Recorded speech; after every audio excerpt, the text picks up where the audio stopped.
ka-journey, isang panibagong araw, isang panibagong video. Nalikan natin yung dati nating spot na pulang bahay dito sa may helipad. So susubok ulit tayo dito kung papala rin tayo, kasi nung nakaraang punta natin dito ay hindi naging maganda yung ating huli. So susubok ulit tayo. Kasama ulit natin dito si Mrs.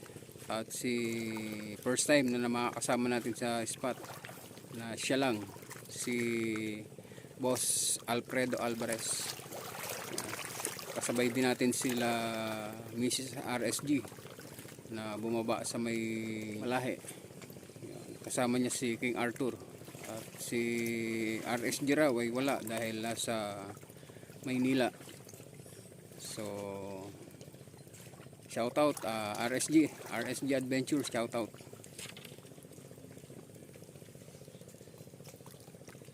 Samahan nyo kami sa aming pakikipagsapalaran dito sa pulang bahay. Diba, linggo. Kinabukasan Lunes, sasabihin ko, anong araw ngayon? Biyernes. Anong araw ngayon? Biyernes. Lunes lang yun. Gusto na agad maglinggo eh. Lalo kwan, nasa opisina walang ginagawa.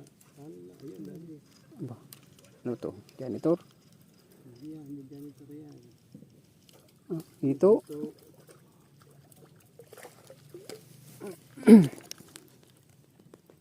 Yan mga ka-journey, hito tayo. Ang lakas. Huli tayo ng hito. Ang tagal na kalawid dyan ni Boss Fred. Tayo ang sinuwerte. Ayaw kumagat sa uod. Ayun. Lagi siguro kumagat. Hindi, uod yan pareho. Tayong nakatakda. Ayaw sa Tayo nakatakdang makahuli sa kanya. Lumuwi tayo ng bahagya doon sa nilalawitan ni Boss Alfred. Makawala pa.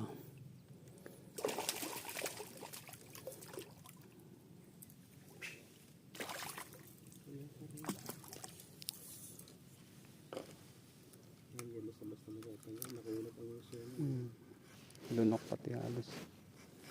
Malapit baka matanggal yung ano.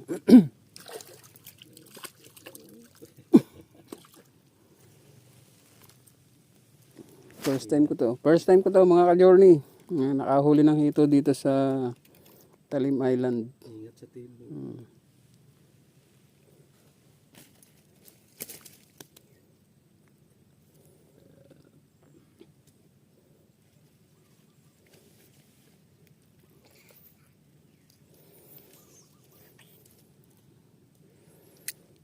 Sa Malahi naman yung ano, may tinatanggal akong sabit. Yung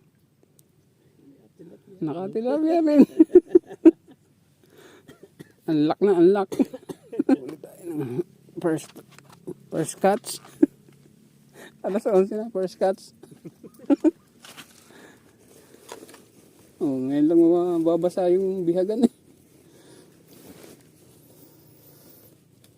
After 5 hours. 5.5 hours later.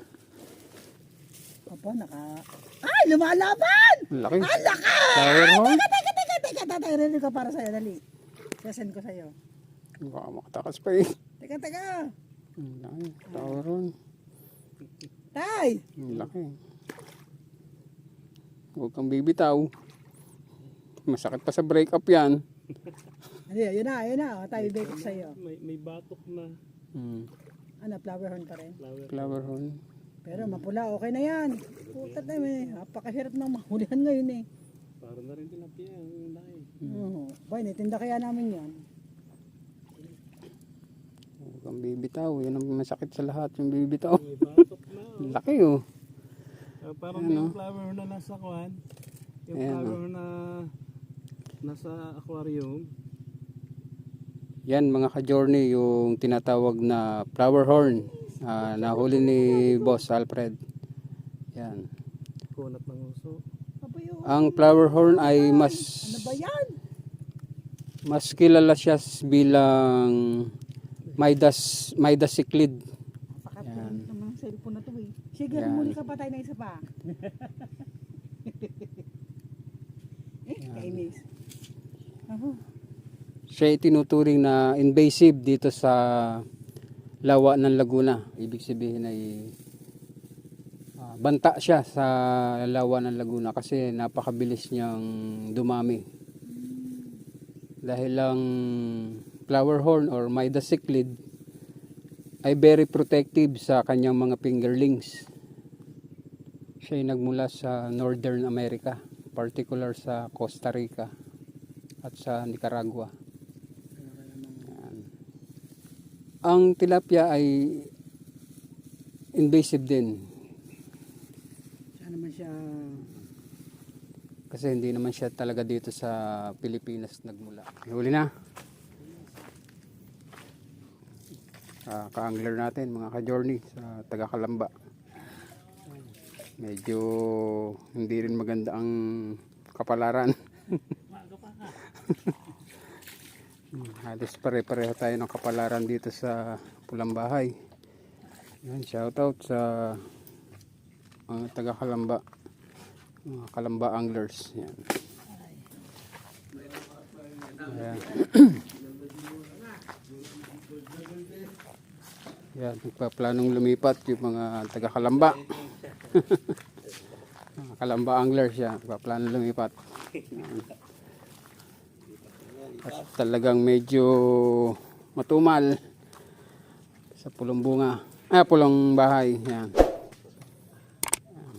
Shout out sa mga taga Kalamba, mga Kalamba anglers.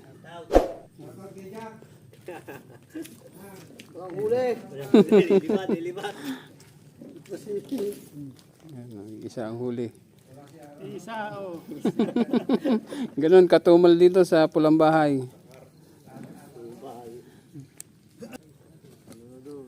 Lilipat sila mga ka-journey. Lipat sila ng spot dahil talagang walang mahuli halos. Tsambahan. So good luck. Sana makadali ka sa lilipatan. Akala ko ito ko yun nandun nyo dito. Kung alam ko lang, doon ko na kayo dinala. Maaga pa naman eh. Kailangan nila sa oras. Malayo. Malayo yan. Palayo. Eh, pabalik na ako kami doon. Doon sa kanan mo. Isang way.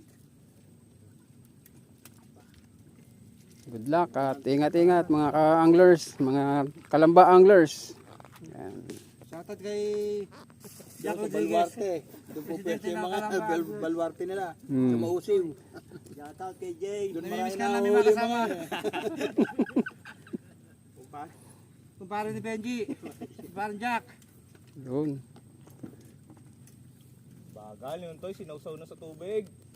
Ayun o, isang ganun lang akin naman sa'yo na ako. Hindi pala lumipat eh. Ayun din, meron na rin. Oh, tilapia din. Naglilihi tayo, dumadami na sila. Ito na po mga ka-journey. Alas 12 na sila nagkagatan. Madali naman pala kayong pakiusapan. Pagbalik natin, alas 12 tayo pumunta rito.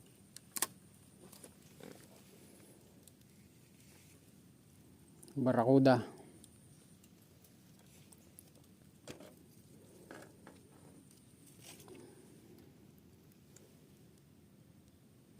Kansusuwit. Yun, update tayo mga ka-journey sa huli. Ayan, ito yung kay Boss Alfredo. Kay Boss Fred Alvarez. Ayan. Halos, ang malupit ay halos flower horn. Pero okay lang yun. Yun ang sinasabing invasive o banta sa lawa ng Laguna. Ang mabilis na pagdami ng Midas cichlid Ayun o. or Baganda o. Baluga ka. flower horn. Ito hindi ah. Ito na yan. Ayun pa, yung isa. Tunay din yung isa. Malaki nga eh. Ayan. Oh, ay wala oh. Sa kabila ng lahat. Put. Panalo. Oh. Laki rin, oh. May 1/4 o kalahati. Yan ang huli ni Boss Alfred. Kami wag na, Alfredo never mind. Alvarez. Kami ay talagang Never mind. hindi sinuwerte. Ayun oh, ang ganda naman. Flower horn. Yan ang may dasiklid. Napakabilis kasi nilang dumami mga ka-journey. Kasi very good parents sila. Masyado silang protective sa kanilang mga fingerling. Ayusin mo yung ating cooler na paglalagyan natin ating mga huli.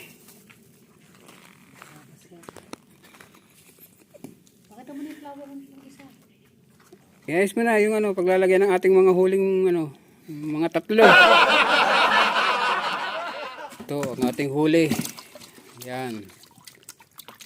Ayan ang ating huli sa araw na ito for today's video mga ka-journey. Ayan. So ang ibig sabihin ay hindi maganda yung araw natin sa pagkakataong ito. Pero hindi namin kayo dinidiscourage dun sa mga ka-angler namin na huwag kayong pumuesto sa pulang bahay. Maaring hindi lang namin talaga swerte sa araw na ito dahil kanya-kanya naman tayo ng swerte. May swerte sa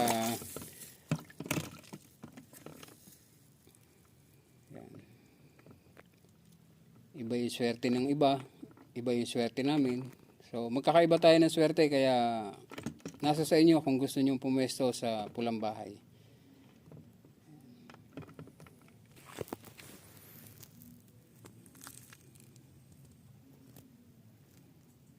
Patay. So yun, pansamantala naming tatapusin dito ang aming adventure. Sana'y doon sa mga bagong subscriber, maraming salamat.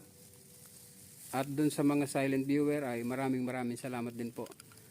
Shoutout po sa inyo lahat.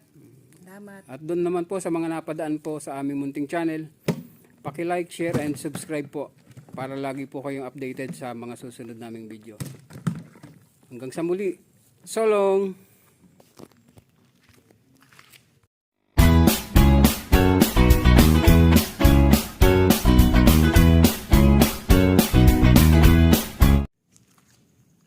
Sayang mga ka-journey yung tatlo. Si Mrs. ay 3 beses na unatan. 3 beses na unatan ng likod kaya higa.